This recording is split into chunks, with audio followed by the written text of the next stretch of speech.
Wong pinter adalah orang yang melakukan sesuatu, mengerjakan sesuatu itu baik untuk dirinya, baik untuk orang lain dan baik untuk dirinya.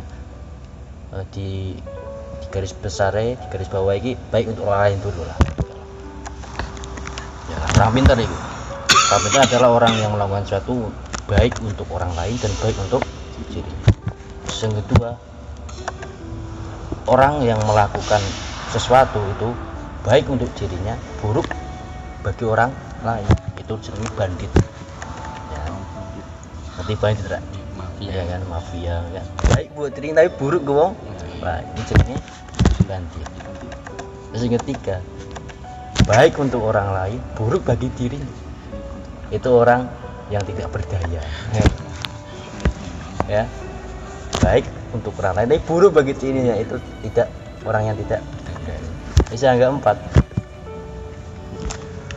orang yang mengerjakan sesuatu buruk bagi orang lain, buruk bagi dirinya. Itu orang bodoh. Itu orang bodoh.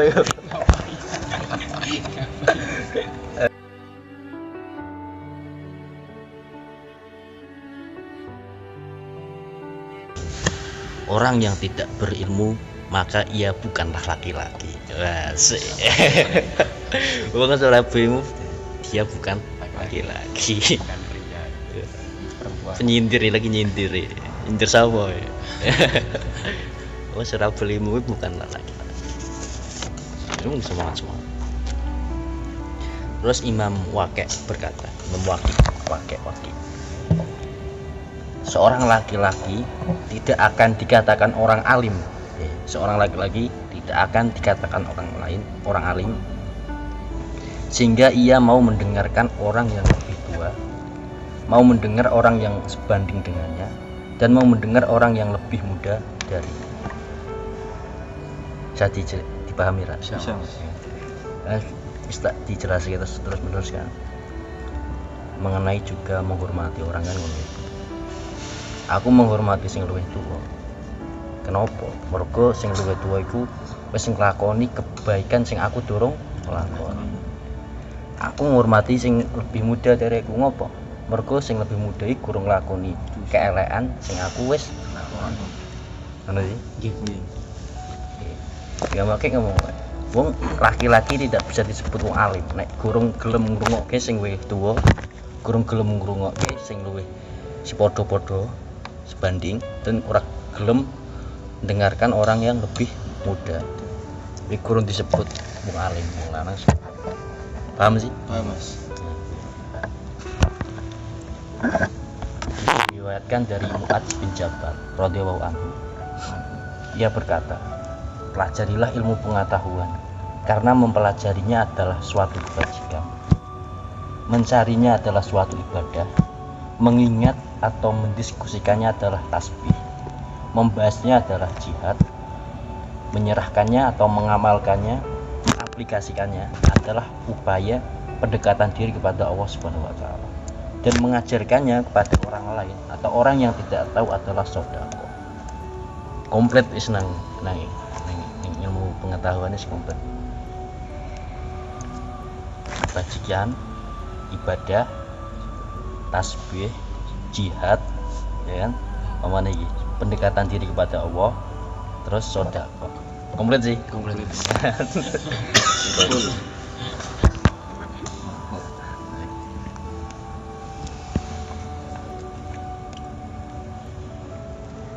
Imam Syafi'i radhiyallahu anhu berkata, seandainya para ulama atau ahli fikih yang selalu mengamalkan ilmunya bukan sebagai wali Allah, kekasih Allah, niscaya Allah tidak akan mempunyai seorang wali. Wah, sindirane. Karena nek ulama iki ora dadi wali, maka nang dunya iki Gusti Allah ora duwe wali. Sindirane. Kan pedomane ngono. Nek ulama bisa jadi wali, tapi wali belum tentu jadi ulama. Ulama mesti wali, tapi nek wali belum tentu ulama. Nang dunia kiai yang jadi dia alim. Terus Imam Al-Mubarak radhiyallahu anhu berkata, seseorang itu masih dianggap pandai selama ia masih mencari ilmu.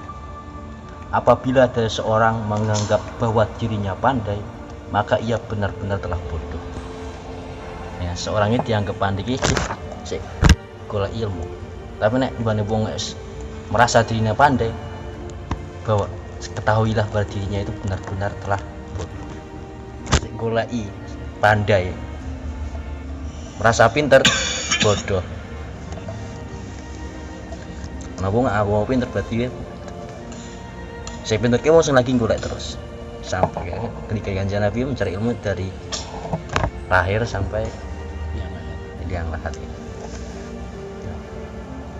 Terus berarti pandai. Wah lagi sinau lagi berarti pandai. Ngono lho. Pas ora sinau bodoh.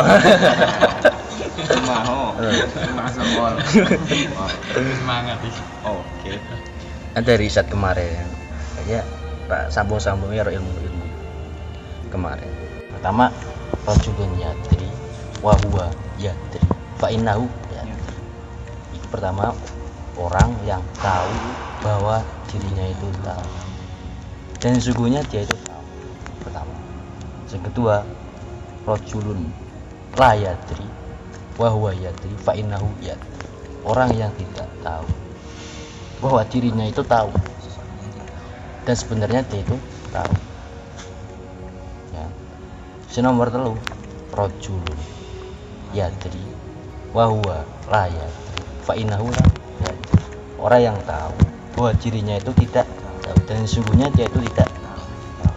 Yang keempat rajulun la yadri wa huwa la yadri fa innahu la yadri. Orang yang tidak tahu bahwa dirinya itu tidak tahu dan dia sesungguhnya tidak tahu.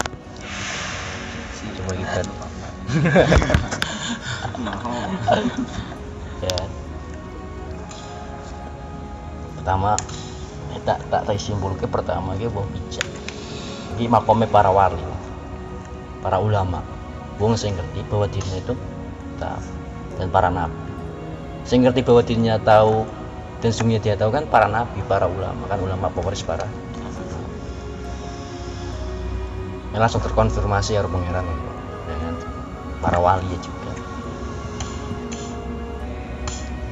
Terus yang kedua, orang yang tidak tahu bahwa dirinya itu tahu, itu kayak orang bimbang. Orang bimbang. Orang ngerti nih, dheweke ngerti saja nih ya kan. Bimbang sih. Perlu kepastian, perlu ibaratnya ditemani wong iki.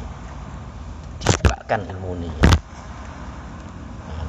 Men ilmu ini sing sakjane ngerti tapi dhek iki ora wani membukane gampangane ngono ya mengutarakan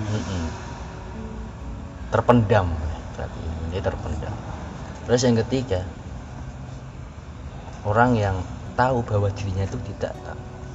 Nah ini dikategorikan sebagai orang pintar seperti tadi kan wong sing mencari tahu iki wong pintar, tapi nek wong nganggep pandai iku bodoh.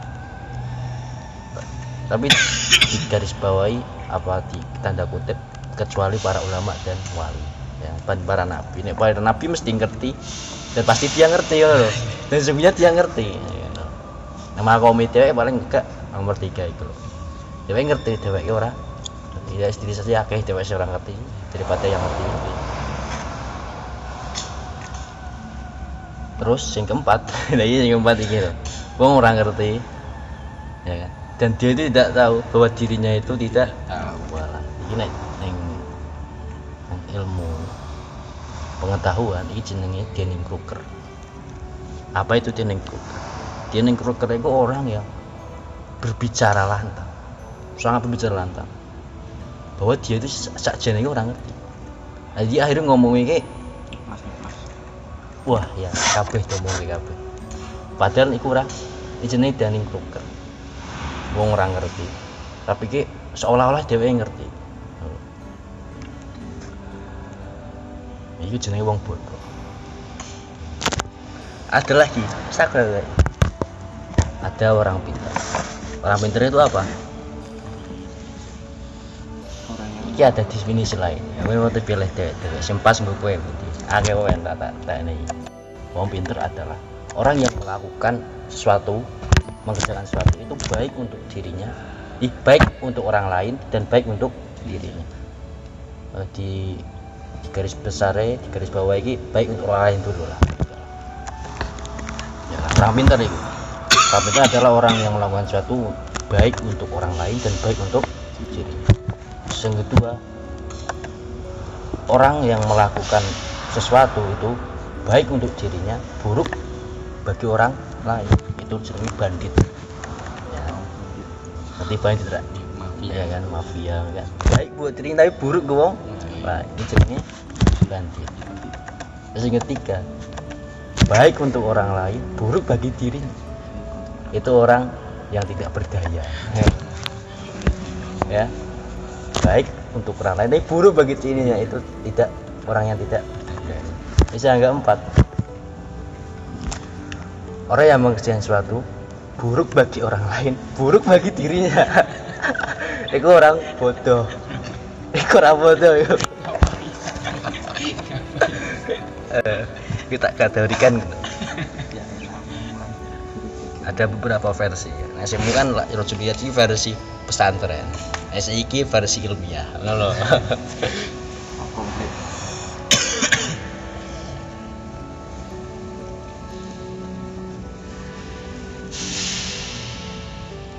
Nah, ini sih mau kayak berarti versi wong pintar versi hadis ya kan. Ini hadis sing wong dianggap pandai sih mencari. Merasa dirinya pandai berarti orang bicara hadis. Terus tadi yang kedua, rojulun yadrimu kan. Ada langsung ke intinya aja. Orang bijak pertama, orang bimbang, seorang pandai. Terus dipandai nang pesantren pandai ini berarti apa ya? Tahu hatinya itu tidak tahu, akhirnya mencari tahu itu pandai. Terus yang keempat ikut Denning Kruger yang malah iki bodoh kuadrat iku ya. Kuadrat. Terus yang versi ilmiah, pertama wong pinter apa melakukan satu baik bagi orang lain, baik bagi dirinya. Yang kedua Buruk bagi orang lain, baik bagi dirinya. itu namanya bandit. Terus yang ketiga Baik bagi orang lain, baik bagi diri kita, buruk bagi orang lain. itu kedua tak? Oh, baik bagi orang lain, buruk bagi diri kita. Itu apa? Orang yang tidak daya, Yang keempat Buruk bagi orang lain, dan buruk bagi diri kita. itu orang Udah. alhamdulillah. Pokoknya aku insya Allah tak pengen menjelaskan sesuatu kowe kudu paham. Insya Allah paham lah. Amin. Ya kan. Wis tak liris tak di waris tak kapak-kapak ngono lah, wis tak bumbu-bumbuni ngono. Kok ana men bi apa carane ngrungokke sing tepat ke piye. Insyaallah kasih sok. Atau sinau sesuk. Iki aku tak menjelaskan mengenai ilmu saya. Sing cara-carane, cara sing mendengarkan sing baik ya sing piye. Sing ora sing kurang baik ini. Mana versi. Ya, terus Fudail bin Iyad radhiyallahu anhu telah berkata, orang yang alim yang mengajarkan ilmunya kepada orang lain, maka dia akan diundang di kerajaan langit sebagai orang besar. Lengi-lengi. Gue tak bayar bulan sak kowe. Masih benger masalah aku. Fudail bin Iyad radhiyallahu anhu telah berkata, orang yang alim, orang yang berilmu lah, yang mengajarkan ilmunya kepada orang lain, maka dia akan diundang di kerajaan langit sebagai orang besar. Tamu VIP. Ini lagi dirasani nang malaikat nang ndore ya. Calon-calon. Ya, bisa diundang di mimbar khusus pas dino kiamat di sing wong berilmu. Para ulama itu di mimbar khusus. Karena salah satu sing iso nyafaati ya ulama. Ya, diberi apa hak. Ya tetap secara izin pangeran. Rasulullah secara izin pangeran.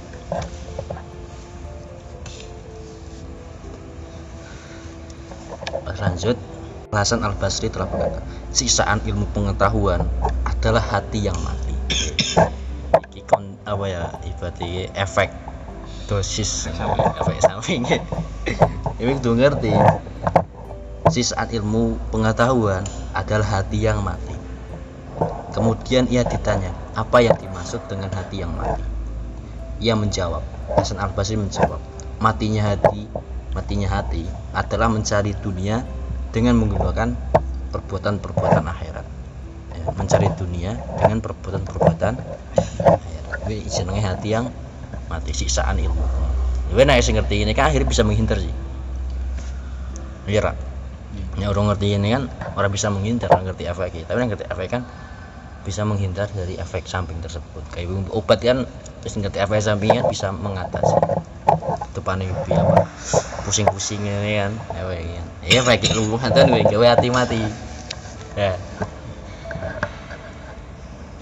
bukannya apa hati mati bukannya terkadang wong ilmu berilmu ki ilmu nih gue dinggo melakukan apa ya sesuatu nang dunia tapi dengan perbuatan akhirat apa contohnya apa sih bisa nyontok nek dhewe ra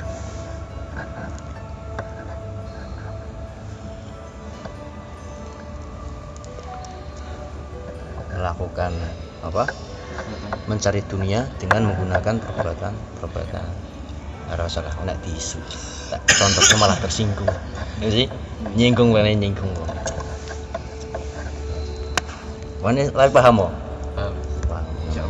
mencari dunia dengan menggunakan contohnya wis akeh soalnya serasa dijelaskan nanti dewe kan barang ya tambahan ya kita salah satu cara menghindari efek samping ini tak nih solusi ini sekalian jadi ini dari MHN Najib telah berkata asik MHN Najib telah berkata jadi mengenai solusi tadi yang tidak ada kenikmatan dunia yang sejati. Kamu kan mencari dunia dengan menggunakan tidak ada kenikmatan dunia yang sejati. Kenikmatan sejati kalau dunia engkau akhirat. Balikannya sih. Kenikmatan sejati kalau dunia engkau, kalau uangmu, ilmumu engkau jadikan manfaat dan kesolehan. Kalau dirimu, waktumu, pekerjaanmu engkau jadikan sesuatu yang diridhoi Allah dan disukai Allah, maka itulah yang dinamakan kenikmatan sejati. Paham? Ini solusi deh tadi. Tak nih solusi nih langsung orang salur tiap sih. Solusi nih dunia kok. Duit dewi kok jadikan manfaat ya. Jil, posodako, kan bisa sih kan tergantung yang membawanya sih. Wong sing bawane soleh ya manfaat, wong sing gawane bandit ya kaya. Ya di sini tempat itu.